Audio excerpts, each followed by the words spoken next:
It's going to mute. Love the new edition on Zoom. Have you muted one? Yeah.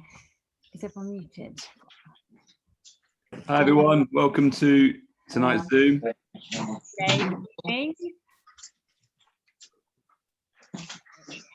Yeah, so this is the first of what we hope to be quite a few interviews that we're going to be doing over the next kind of course of a few months. And we thought this would be a fun thing to do because, well, we love speaking to builders and some of our friends, so it's really nice to do that. So for us, but also we thought that others could really benefit from hearing, you know, this kind of the journey that other builders have done, you know, successful builders, how they've built the business, because you relate to different people, don't you? And it's nice to hear from a variety of leaders about what they've gone through and perhaps, you know, what got them into the business and any challenges that they've faced that they've then overcome or are still overcoming, because it's like an ongoing journey. So this is what we're going to do, and we're going to have quite a few interviews. So tonight, though, we are kicking it off with the lovely Sarah Barber. Do you know, when we were thinking who should we kick this off with, Sarah came straight into our minds, because she really has, you really have, Sarah, inspired us from the beginning, really, from when we first met you. So I was working closely with Emily, who enrolled Sarah at the beginning, because that was when Emily had kind of just started, really. She was in her first year, wasn't she? Or even Emily's a blue diamond in the UK, if you don't know who Emily is. Yes, Emily Mascarenhas and Tim. Yeah, so it was a couple of months into them doing the business, I think. And anyway, Emily came back buzzing and telling me that she'd gone to this chocolate class and met this amazing lady called Sarah, who she was really hopeful might be interested in the business. And she said she took her oils out subtly in the class and handed them around, and Sarah might be able to tell us more. But she was really excited. It was one of those moments that, you know, if you haven't had it yet, it will come, don't worry. You will find people that you're like, oh my goodness, I can't believe I found one. And that was Sarah for Emily.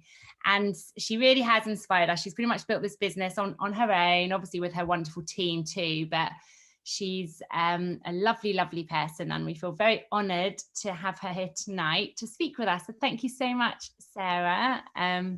Do you mind telling us, obviously introducing yourself a little bit first and just telling us a little bit about your background before Doterra? Absolutely, yes. Thank you very, very much for inviting me. I'm delighted and very honoured to be your first. How lovely. And yeah, no pressure at all. I live up to the expectations of being the first. Yeah, so a little bit about me. So I live in Brighton on the south coast. Got two boys aged 11 and 6, almost 7 now. And my background is, don't know how far to go back, but my background is I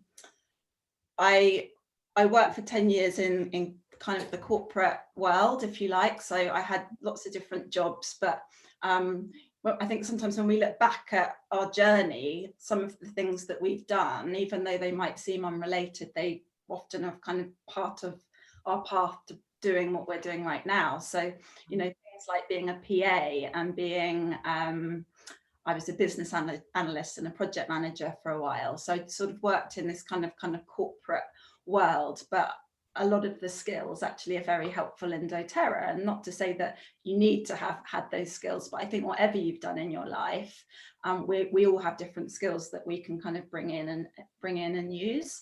So yeah, so did that for 10 years. And then personally, I became interested in sort of a natural way of living, because as a teenager and a young adult, I was looking for ways to manage weight at the time. And it was a bit of a revelation when I picked up a book that told me that all I had to do, you know, that nature, actually just normal foods, like real foods, whole foods, if I just lent on nature, it could kind of support me in my body finding some balance. Wow. And that was, I suppose, if I look back, the beginnings of my passion in kind of natural health and natural things. And then that led into me wanting to change careers, like moving into something, you know, more in alignment, I guess, with where my passions were. So at the time, this was about 15 years ago, I decided it was going to be nutrition. So I retrained and started doing that about 11 years ago. Essential oils had always been around as part of me being interested in natural things, but I really only used them, like many of us perhaps, to burn them in a burner to make my room smell nice. I didn't really realize, or actually the ones I was using at the time, I probably couldn't have used them for much else anyway. But so they were always around. And then, 5 years ago, pretty much, for the month, I discovered the Doterra oils. To the month. That's perfect timing. Summer 5 years ago. And wow. And that's when my mind was blown open because I was like, oh my goodness, I attended an intro class that Emily did, an online, intro to oils class, which, I duplicated and still teach today. I was just, my mind was blown open by when you've got a pure oil, all the different things you can do with it. And that was very exciting to me, and just kind of launched in really. And the rest is history. Amazing. So just take us back to the class. Like, how did Emily get you excited about the oils in the first place? How did she invite you and get you interested? I mean, it seems like you were probably quite an easy catch, to be fair, but but how did I think yes and no. The oils were incredible, and they do sell themselves in terms of the purity as they. But equally, I had essential oils. So I was kind of like, I've got essential oils already, I'll come to this class. But, and also the business side, I think I did need, not necessarily selling it, but that I wasn't necessarily an easy catch. And I'll come on, we can chat about that in a bit. But so Emily sent me a sheet. I think it was called Family Physicians Handout. I think they were two by the same sheets by the same name, but this one basically had loads of ailments, like physical and emotional, and and lots of oils that could help each one. And so she kind of handed it to me, and she was like, is there anything on here that you would like to work on, and pick a couple of oils and I'll send them. And I didn't really know what I was selecting, but I selected Balance and Serenity. Good choice. Good choice. And I was like, I was kind of like, okay, whatever.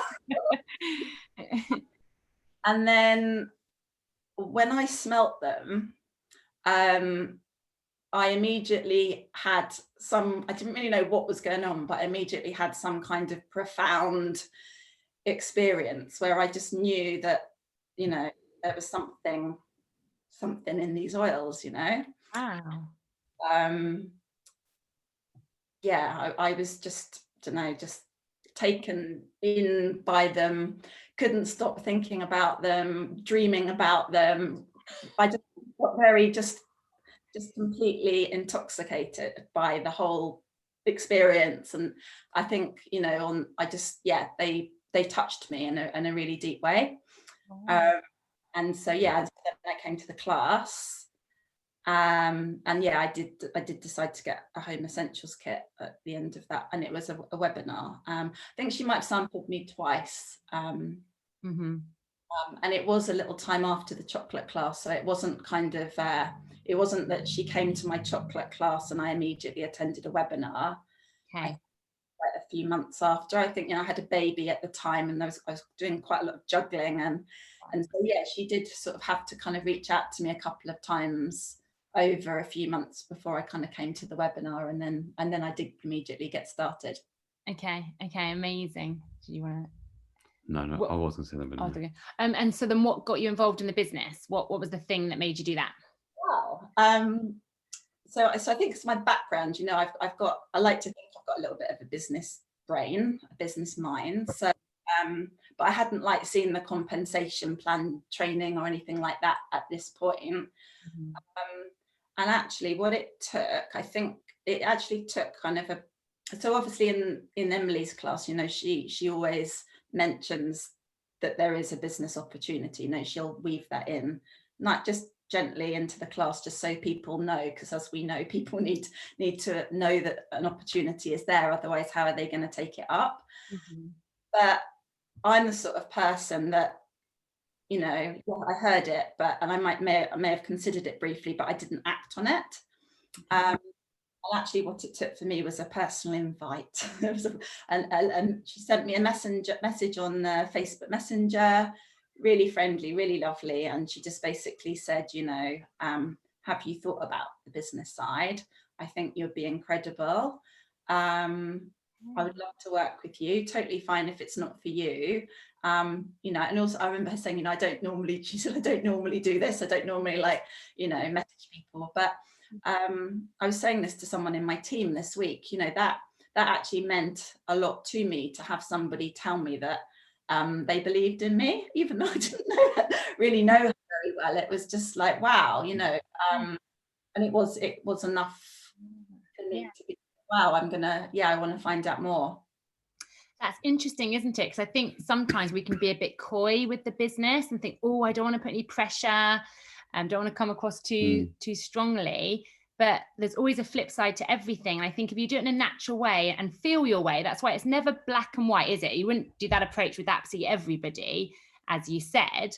But I mean, yeah, that works. And some people just need to have that thought put in their head that, oh, okay, they think I could be good at this. Okay.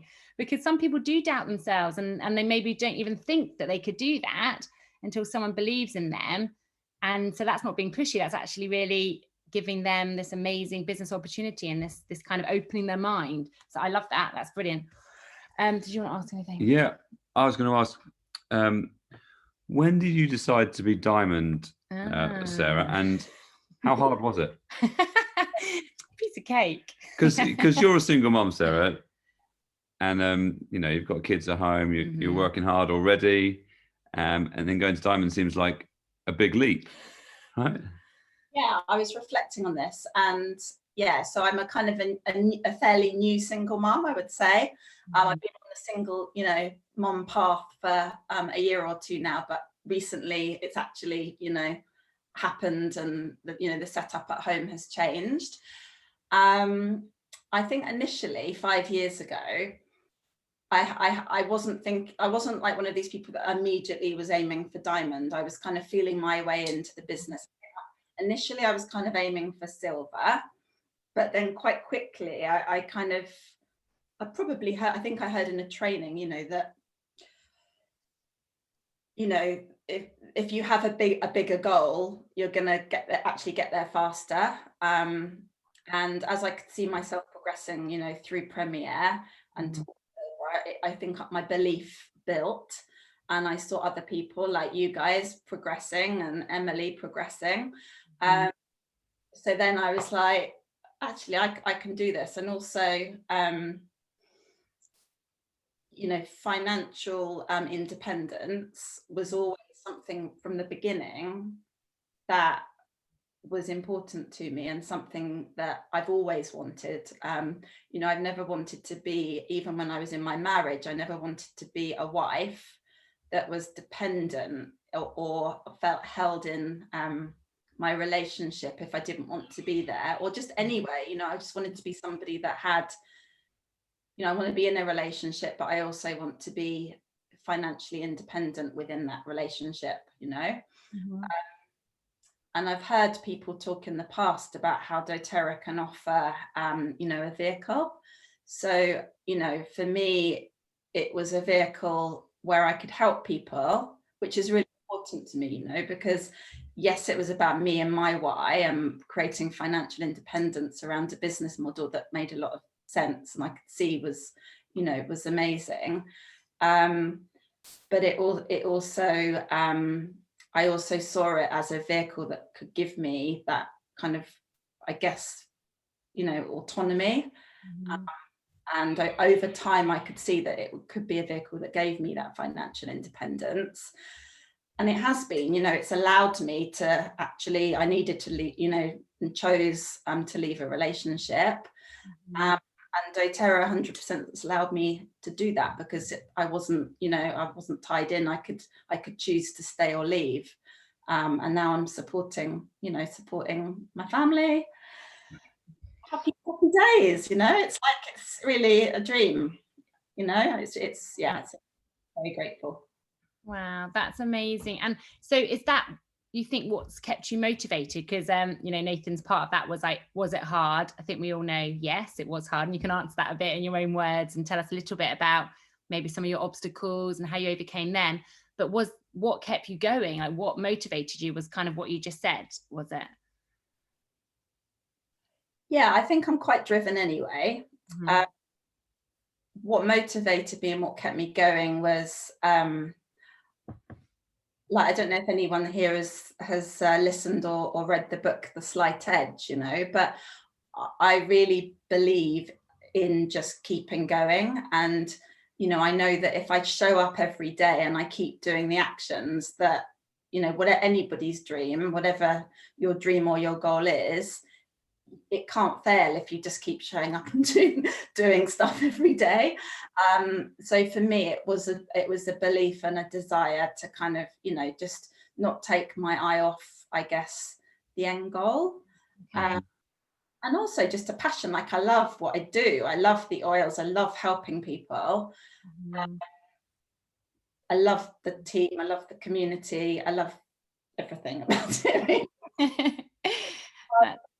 Up because I'm passionate and I really enjoy it. Mm-hmm. Amazing. It does offer so much. Go on. Yes. Did you find it hard, Sarah? Have you found it hard? Parts of hard. You can share some parts maybe. Yeah, some parts that I found hard. There's days or times when you don't feel like doing it or showing up, and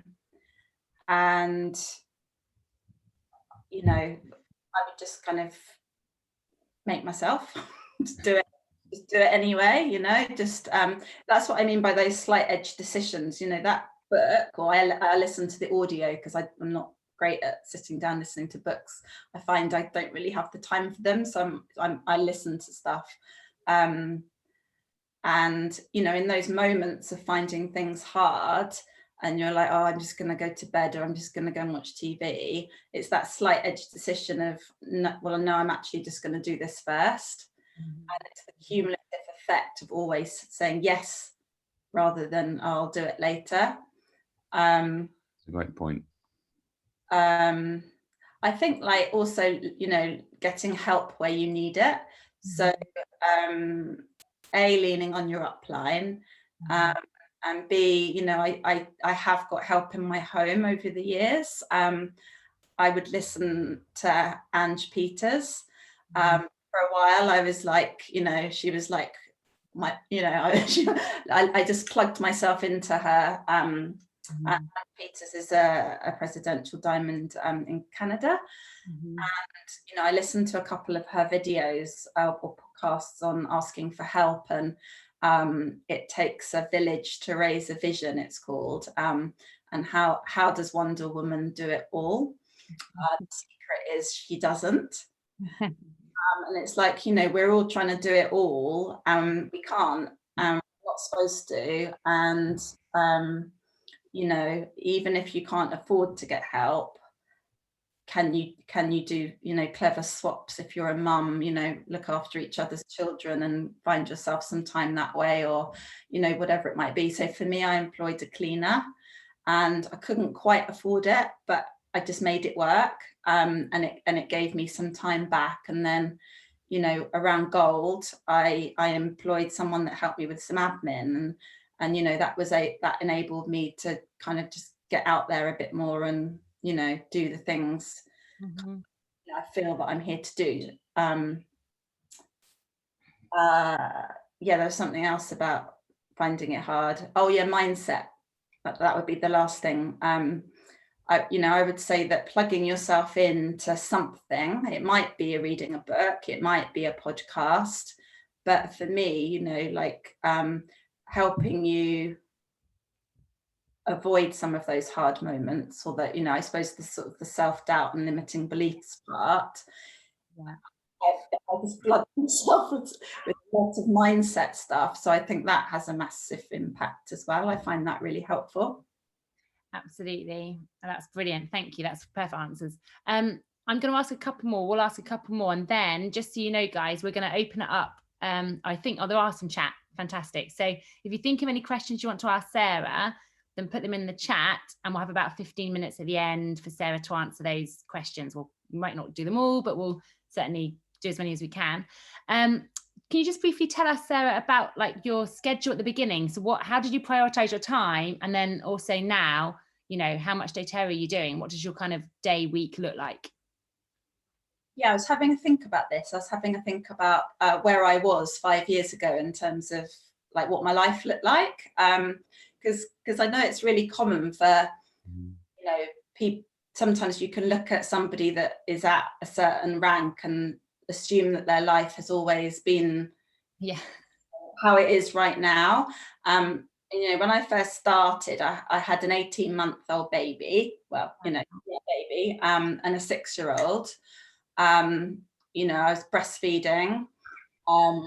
My older son, he's at a Steiner school, so he finished at like 1 o'clock every day. So I only actually had my mornings. Yeah. I was renovating, like we had moved into a house that needed loads of work, and I was sort of I was the person that was sort of dealing with the builders, and my husband was commuting to London at the time, so he wasn't, massively around. And I had my nutrition business, which, it wasn't a full-time practice, but it was still, something that I was doing and earning money from, etc. So, but I still found plenty of time because, like I said, I squeezed it in. I would listen to trainings. I would, they say, don't they, that, you have to find the time. So whether it's at the end of your day when your kids are asleep, or perhaps you're getting up an hour earlier, but for me, I would use all that empty time, like whether exercising or driving or doing laundry or housework, I would use that time to listen. I was a sponge. I learnt and watched and listened to everything. Like to learn from as many people as possible. But mainly my schedule, I'm not one of these people that time blocks and has this super organized life, but I naturally focused on helping people, reaching out to people, and sampled my bottom off. I remembered the 12 a day, following up with 2 people a day and reaching out to 2 existing customers a day. I totally did that for a couple of years at least. And I would literally go to bed thinking, who am I going to see tomorrow?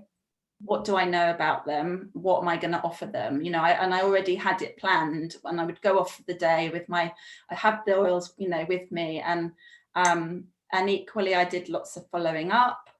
It was just a constant flow of sharing oils, asking people how they got on, and then inviting them to a class, which I would do, at least 1 a week. Wow. That's amazing. That's like the perfect example of the slight edge, isn't it? It's like consistently plugging away and probably feeling like you're not getting anywhere for a while, but you just keep, like you said, showing up, doing that every day. I mean, that takes commitment, but that is what produces the results. That's amazing to hear. That's really good. Yeah, and I also didn't even compute if the odd person didn't want to sample or didn't want, because I was too busy sharing the oil, too many people that did like the oils and that I was helping, that really I didn't even know, that just wasn't even a thing. Not to say I didn't get rejection, because everybody does, that's part of it. But it was just a lovely kind of natural continuous cycle of sharing the oils. It was lovely.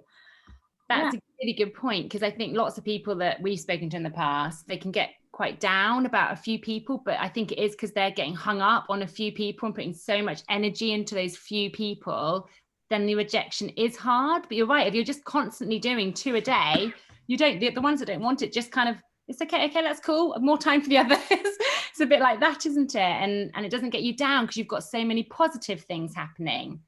And same with classes, because if you're doing 1 a week, you could have a bad class 1 week. but then the next one goes really well, and you're too busy planning for your next class to kind of hang up on the also, you know, loads of classes didn't happen, you know, all those things. So, you know, that's just part of it. You just do it regardless, and I'm still doing it regardless. You know, I'm still, now that we're out of lockdown, you know, weekends I'm teaching like 3 live classes a month and a webinar, you know, and I've had one so far where I didn't have anyone, but that's, you know, I kind of expect that, but it, you know, part of it. I've had one where I had 1 person, but I still did it anyway. And then last week I had like 4 or 5. Got my team, you know, a couple of builders, bought people, and, you know, it's about being a bit creative as well, I think. I'm not, you know, once you have a builder perhaps in your area, you know, it's about kind of creating classes together and just getting a few people around the table and doing it that way if you can. Absolutely. So you're saying at Diamond you can still get no-shows? I know, it's like sometimes I think people feel like you've got it sussed at Diamond, suddenly you have all these lovely classes of 20 people filing in. But I do, you know, one-to-ones as well. You know, I think I've always done it anyway. If I've got 1 person, amazing. You know, I'm not going to cancel a class because I've only got 1 person. I'm like, why would you cancel a class because you've only got 1 person? So true. You give them one-to-one business. Exactly. They could become your dynamite, couldn't they? Could be, yeah. Do you know, ask one last question and then. Well, I was just going to ask, really, was it worth it, Sarah? Absolutely. I mean, it's still worth it. I'm still on my journey. Like, the other thing is, you know, you get to Diamond and you haven't reached some kind of, you know, and also I don't hit Diamond every single month. So, you know, I'm still on my own personal journey, and I want to go further. I want to help more people. I'm really, really passionate as well about supporting others, you know, doing this and creating, if it's financial freedom or extra income. You know, there's people in my team that want to leave their day jobs because they hate them, or they want to work less in their day jobs so they can spend more, you know, time with their families. And I know you guys feel the same. You know, it's just work and you get really invested in, you know, supporting and helping your team, and you really want them to do well as well. Because business model we've got, you know, at the same time, you're also, you know, we're all lifting and supporting each other. Absolutely. It was worth it. It still is worth it. Yeah, I love it. Perfect. Thank you so much, Sarah. Okay, we're going to look through the chat. We've got lots of lovely comments here saying, thank you, Sarah, you're amazing. Thanks for your honesty. Okay, go on, yeah. So, yeah, Karen's asked, Sarah, and this is one of our questions, actually, which we didn't do, but it's good. How did you keep that You've done amazing, Sarah, and I admire people like you. Oh, yeah. That's important too. Sorry, Karen. That's good point. I like that. How did you keep that self-belief, especially going through so much on your own? Do you need a business brain to succeed? Definitely don't need a business brain to succeed. I think, you know, yeah, so there's 2 parts to this question, but what I find over time as well is, you know, within a team, I feel that everybody brings different parts to it. And so, you know, over time, you'll have someone on your team that is a business brain if you're not, or you might have someone above you. And, you know, I love to collaborate with the people on my team. So I don't worry about, you know, what I've got or what I haven't got, or if they're missing something, because we all kind of support and help each other. And the bit about, what was the first bit of the question about doing so much on my own? What was that? Self-belief. It was, how do you keep so much self-belief because you've going through what you've gone through on your own? Yeah, so much on your own. I think it was kind of like, it was a distraction as well. Like, you know, it was something really positive that I could focus on and, you know, pour my attention into. It was a welcome distraction. It was, you know, yeah, I could come into my office and hide and focus and be doing something really positive, helping other people in the process. I'm kind of focusing on my future. Yeah,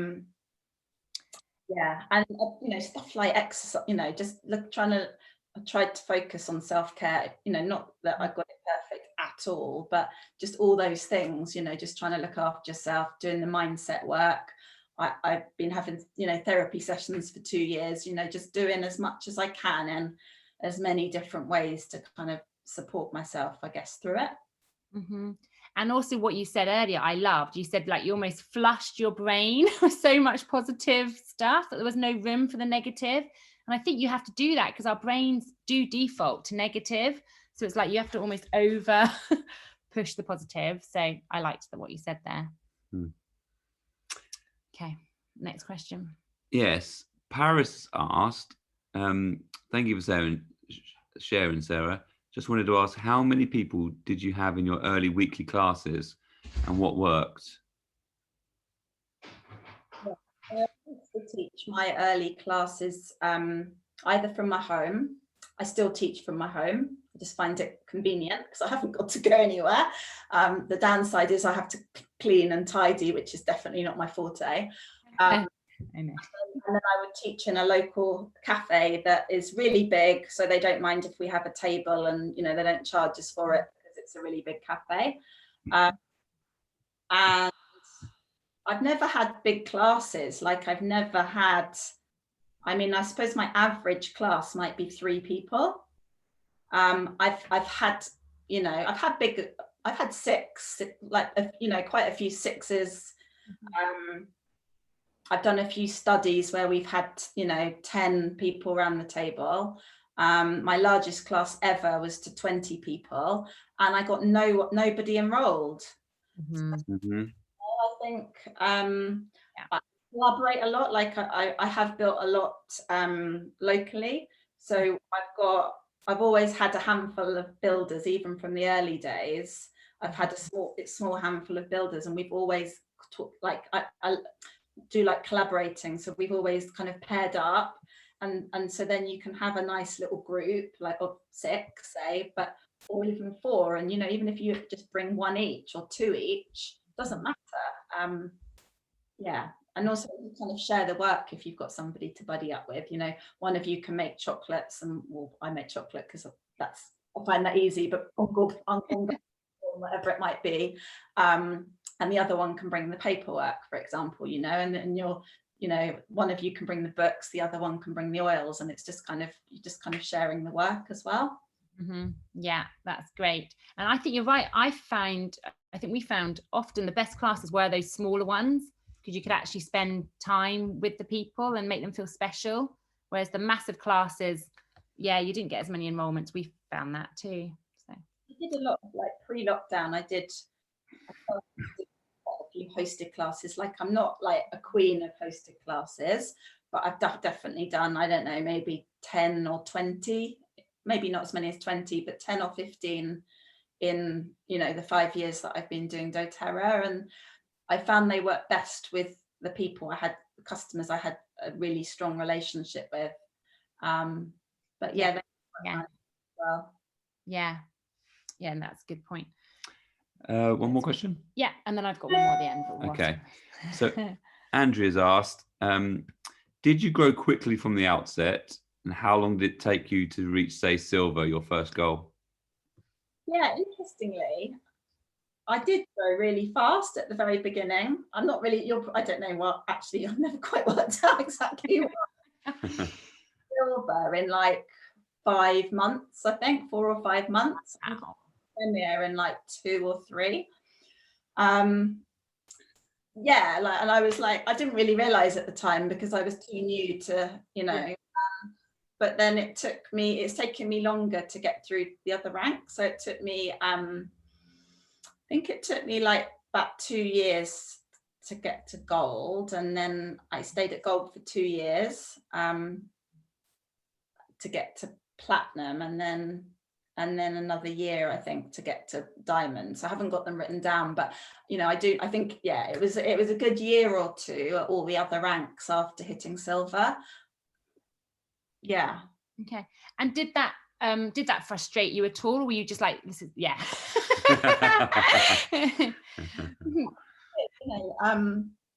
one that frustrated me the most, actually, the one I stayed at the longest was platinum. Okay. actually gold that I stayed at the longest. It was platinum, and I was there a good 2 years. Yeah, and it did.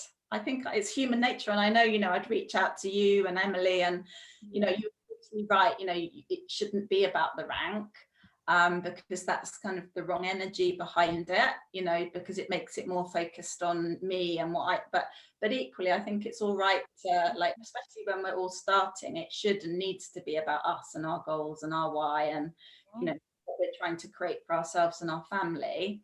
And later on, once we've got there, we can start to think about, who else we want to help and how we can go wider. It's a great point, Sarah, because if you can help yourself in earning money, then you can stay doing doTERRA for however long you want to. Whereas if you can't, you've got to go find some work, or if you can't bring enough income, you've got to do something else, right? So it is really, it's really important to look after yourself and hit your financial goals. And I don't think there's anything wrong with that. No. It's actually you, Nathan, that kind of made me feel like, on one of the trainings a long time ago, that made me feel, it's actually okay to be doing doTERRA because you want to earn money. Like, you kind of sometimes feel like, we have to be doing doTERRA because we want to help people, and it's like, it would be wrong to be doing it because we want to earn an amazing income. And it's actually you that was like, it's like you kind of gave me permission to want that as well. But aren't we lucky that we have this business model where we can do that, but we do it through helping others. It's not one or the other, is it? No. It can be both. So true. And it can be one more than the other one, right? Both, but at different times as well. It can change, Absolutely. And do you know what kind of made you get unstuck at both of those ranks? Was there anything in particular you can think of, or was it just a personal growth, or just timing, do you think? I remember when I pushed for gold. Yeah. I realized that I needed to step into a place where I was showing up for my team in a bigger way. So that was the time when I started to the way I did it, and it's not the way, but the way I decided that felt right to me was I started to do team like studies. I got us all together, and we do a lot of programs together. And I felt that was one of the key things I did that seemed to move me into gold. Amazing. And then diamond, I think just a belief in myself, and that it was my time, and that I could do this. And also just, my why, I had a why at that point, because that was the time that my relationship was finishing, but also just a massive belief in the company and the opportunity, and that the time is now. And, we're still on a massive, we're in a really great place in terms of growth. The environment right now, that everybody is like looking out for, not only for health tools and, tools to support their emotions, but new business opportunities. And people are like waking up to the fact that it would be a really sensible thing to have a second, stream as well. So I just think, it just felt like there's so many reasons to just go for it. Yeah, that's excellent. And then my final question, I think, that's done there, is how many hours do you think you roughly spent like in the first couple of years, and how many hours do you spend now on doTERRA? Just to give people like weekly. Kind of weekly, yes. Not per year. Not per year, weekly. Piles and piles of hours at the beginning out of choice. I don't think you necessarily need to spend, maybe 40 hours a week at the beginning, but that's just because I loved learning, and I was, I like I said earlier, plugged myself into all the videos and the trainings and stuff. Now I would say it's about 20. I feel I need to be doing more than that at my level, to be quite honest, but just because of where I am, just coming out of, a 22-year marriage. I've got quite a lot of sort of personal calibration kind of going on, leaning into, you know, who I am and what my life needs to look like, and practical things at home. So, you know, the other thing that I've been really grateful for is that, you know, I've got my business to a point where I've been able to just scale down a little bit. And it's kind of affording me, which is, again, I'm super grateful for. Wow, that's amazing.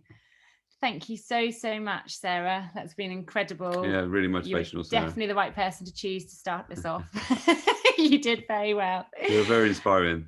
You really are. You're very genuine, and you know, people put it in the comments, the honesty. You can feel that you're just saying it how it is, and that's really lovely for people to hear, like the realness. So thank you. I just want to give my beautiful team a shout out as well, because we can't do this without, you know, we don't never do it on our own either. It's always a massive team effort. So yeah, I just want to acknowledge them and also say how grateful I am for them, and also for Emily and Tim as my uplines as well, because it works both ways, doesn't it? Oh yeah. So well, yeah, you've been such a lovely person to have on the team. And I remember you saying actually at one point that you went on to all the trainings, and you did. I remember you coming on to every type of training that was going, you know, when we used to run lots, and Emily and Tim, and used to say, even though you'd heard a lot of the stuff, you were such open to learning all the time. I remember that, and saying you always pick up something new.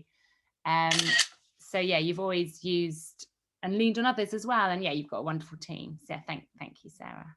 Thank you guys, and thanks everyone for watching and staying with us to the end. Yes. And we'll put the recording on Bloom and Silver Blossom, because I know lots more will want to watch it. And also, just so you know, we're going to be doing another interview next week with Lindsay and Daniel. So that's on their diamonds. That's next Wednesday at 8 p.m. And we're going to try and maybe go live that week. We'll see what happens. Technology. But yeah, so join us then as well for some more tips. But thank you so much, Sarah. Thank you, Sarah. You're welcome. Bye, everyone. Good night. Goodbye, everyone. Guys. Thanks for joining. See you, everyone. Bye. Bye.